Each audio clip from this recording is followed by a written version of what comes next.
August, the moon seesaw. One afternoon in August, the forest friends decided to search for shooting stars in the sky. "Let's go up to the top of the hill. We're sure to see them from there," said Dolly. "And we can visit the moon beetle," Flutter added. The moon beetle was sitting in front of his house, enjoying the summer sunshine. He was delighted to see his friends and he invited them inside. "Oh, I'm so happy you came. What brought you to these parts?" he asked. "We'd like to search for shooting stars with you," Berry explained. "Super. I'll make some lemonade."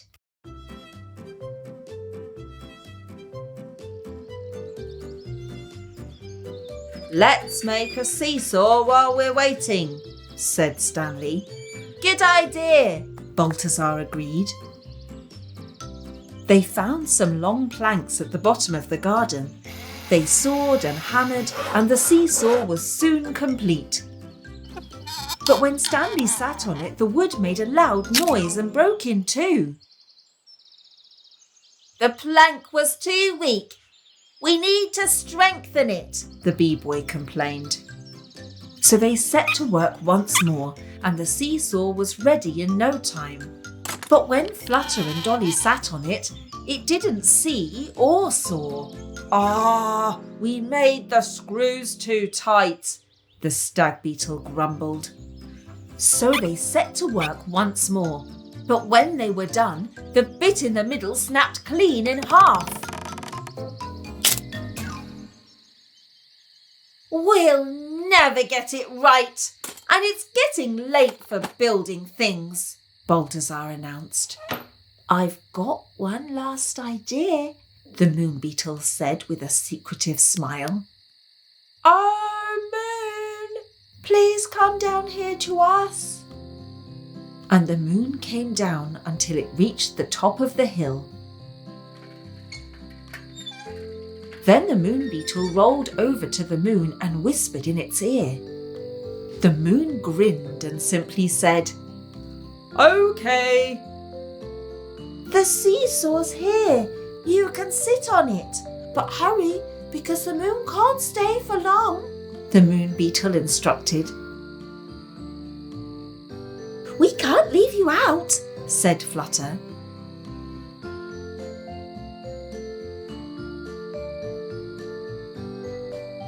And they laughed and played until a sparkling star house landed on the ground nearby. And who should step out of the door but the silent star girl? "Oh, Star Girl," said the moon, "you must have been surprised when I suddenly vanished from the sky. But I was just helping out these friends with a seesaw ride." "Star Girl, it's super to see you. Come and watch the shooting stars with us too," the butterfly girl cried, and she hugged her old friend. "It's time for me to say goodbye, because I have to go back to the night sky," the moon told them, and it started to rise upwards. They did not have to wait long before they saw their first shooting star. After that, there were so many stars shooting around that it was hard to keep count. When the last ball of light had flashed across the sky, the star girl stepped back into her house and flew up into the sky.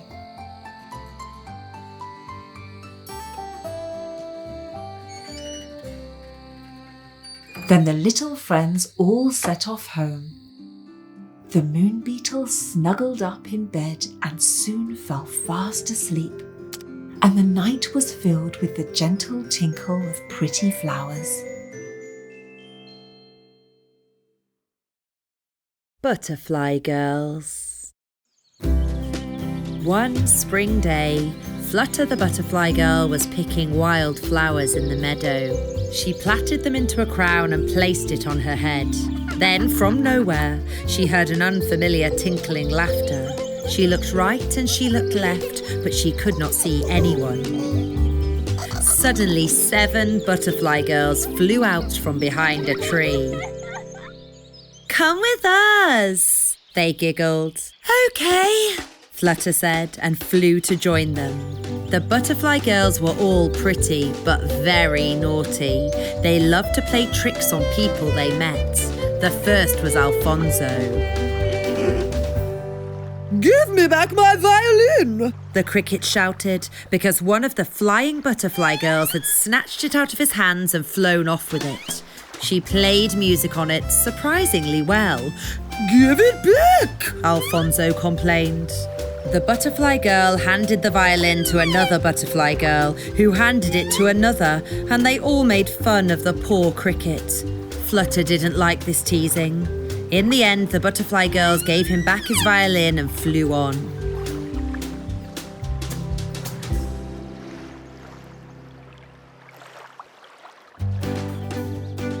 They rested on a blossoming tree and stuffed their pockets with sweetly scented and brightly coloured pollen. Then they flew over the boys playing a game of badminton. "Look, Stanley," said Eddie. "They're so pretty." Balthazar, Bubble, Eddie and Stanley stood staring up at the heavenly creatures with their mouths wide open. But they were not happy for very long. The butterfly girls turned their pockets out and covered the boys in pollen. It made all the beetle boys sneeze terribly. The butterfly girls chuckled and their laughter tinkled in the gentle breeze. They flew on so quickly that Flutter could hardly keep up.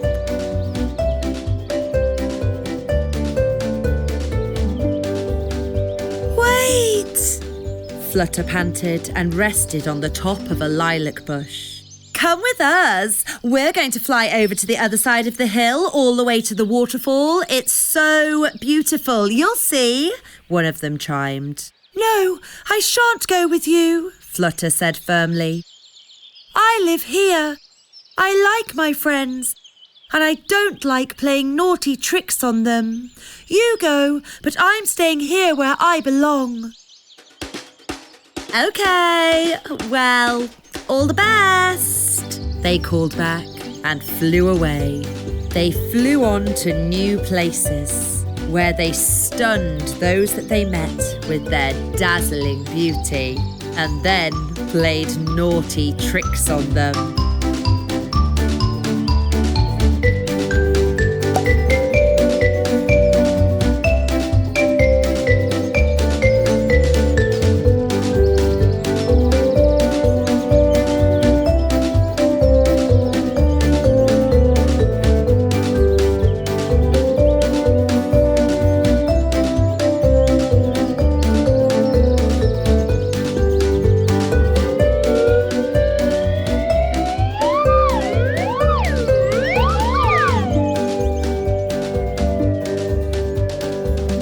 Flutter watched them go for a while and then smiled as she turned and headed back home. But before she got home, she paid a visit to the cricket. She was happy to see that Alfonso was merrily playing his violin again. Stanley, Balthazar, Eddie, Bubble and Berry were playing hopscotch, and they shouted to Flutter to come and join them. The butterfly girl was happy to see that they had all managed to wash off that sticky pollen.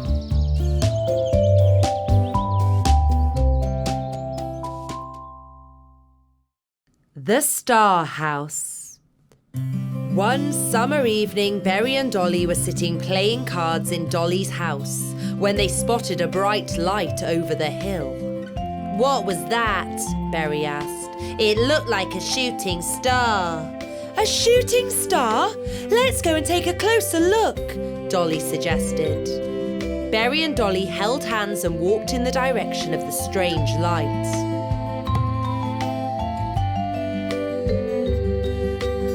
Look over there, Berry. The little snail boy's mouth fell open in surprise. Right on the top of the hill stood a house the shape of a star. Where did that come from? It wasn't there the other day, Berry whispered. You stay here and I'll run and tell the others, Dolly whispered back, and she flew off to tell Balthazar, Flutter and Stanley.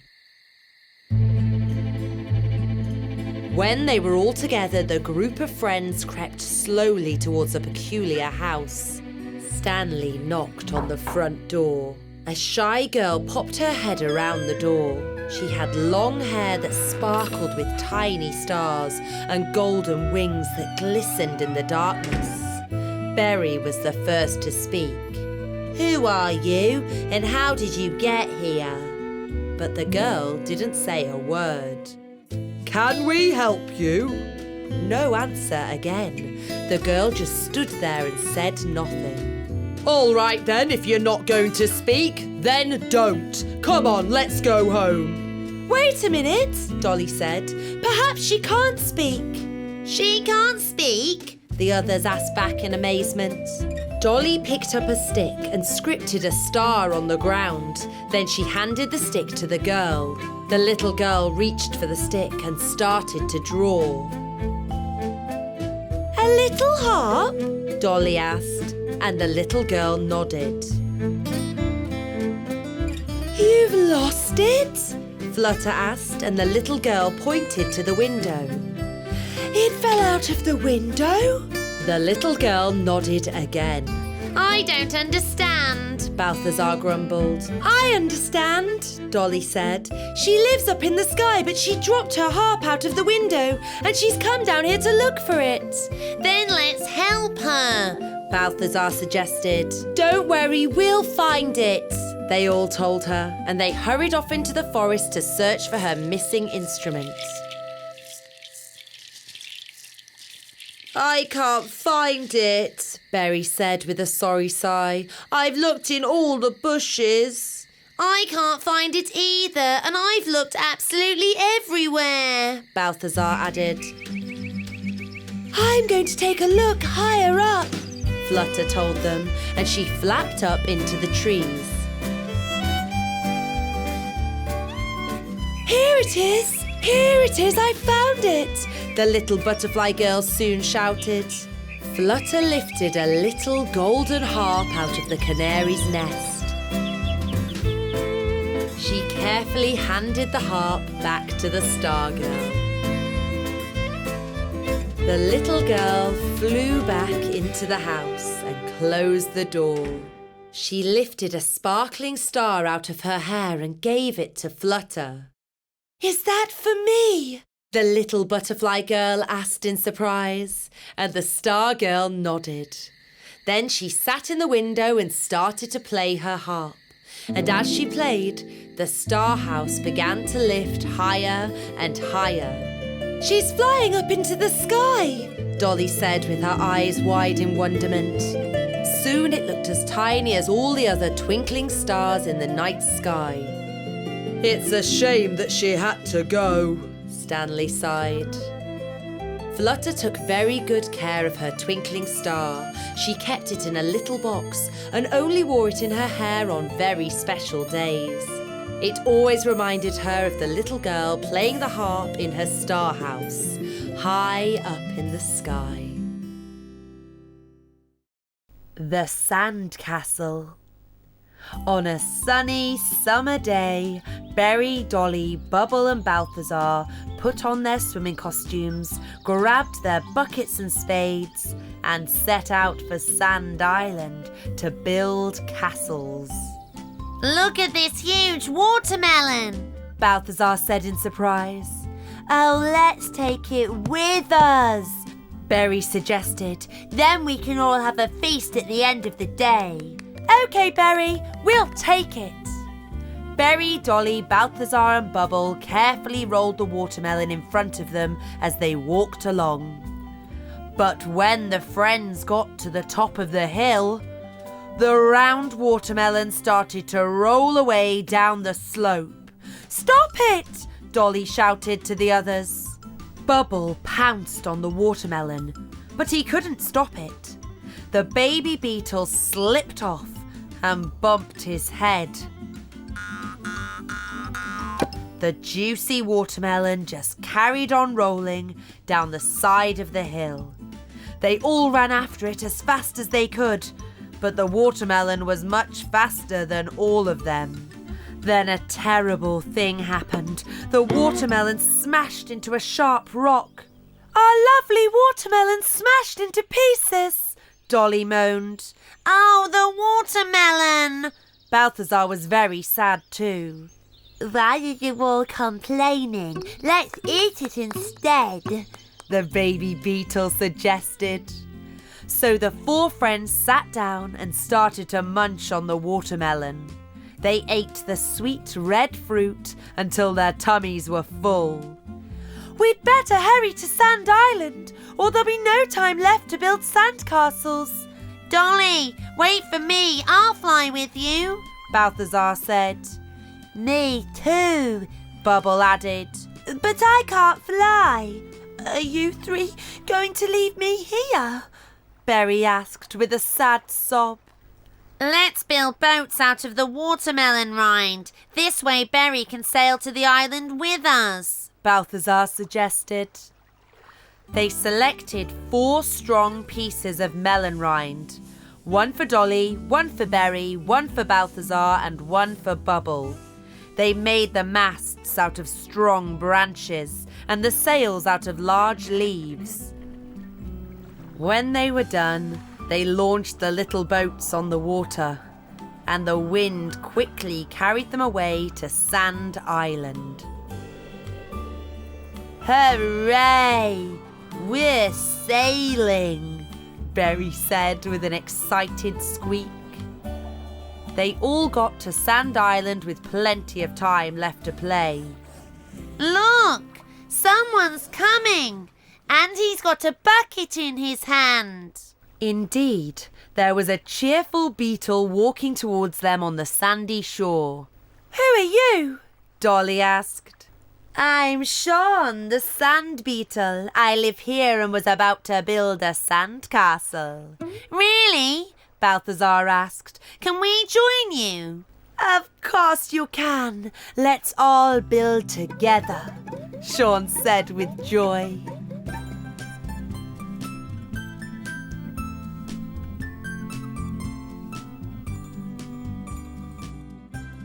The 5 of them built a grand sandcastle with all kinds of tunnels, towers and bridges.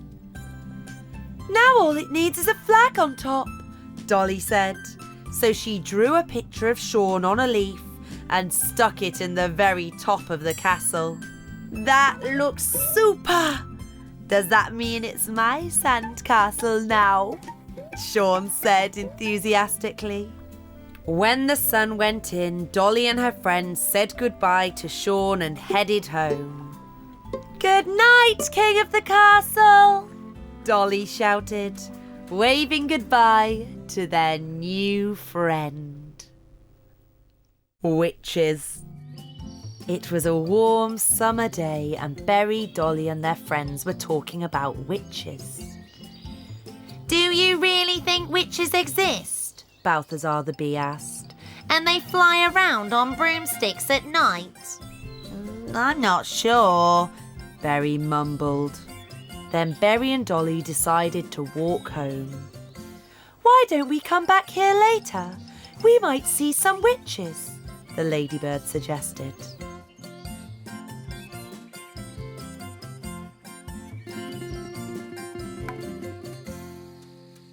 They packed themselves a tasty picnic and went back to the meadow. They stared at the sky for a long time, but nothing happened. Come on, Dolly, let's go home. I don't think witches are real. Dolly stopped and stared. Berry, I just heard a strange noise from behind that tree. Oh, Berry, the leaves are moving. The 2 friends hugged each other in fright. A witch suddenly flew out and Berry and Dolly screamed. Then another witch appeared in the sky. Run, Berry! Run and hide! and they ran as fast as they could. The two of them hid behind a bush. Oh, Dolly, it's too bad our friends aren't here with us. Just then the two witches landed, took off their capes and hats, and turned to smile. But your friends are here. It was us, Flutter and Balthazar, they said. This made Dolly very mad. Really? You were the witches? It was very mean of you to scare us like that. It was only meant to be a joke, Balthazar explained. Berry was angry too.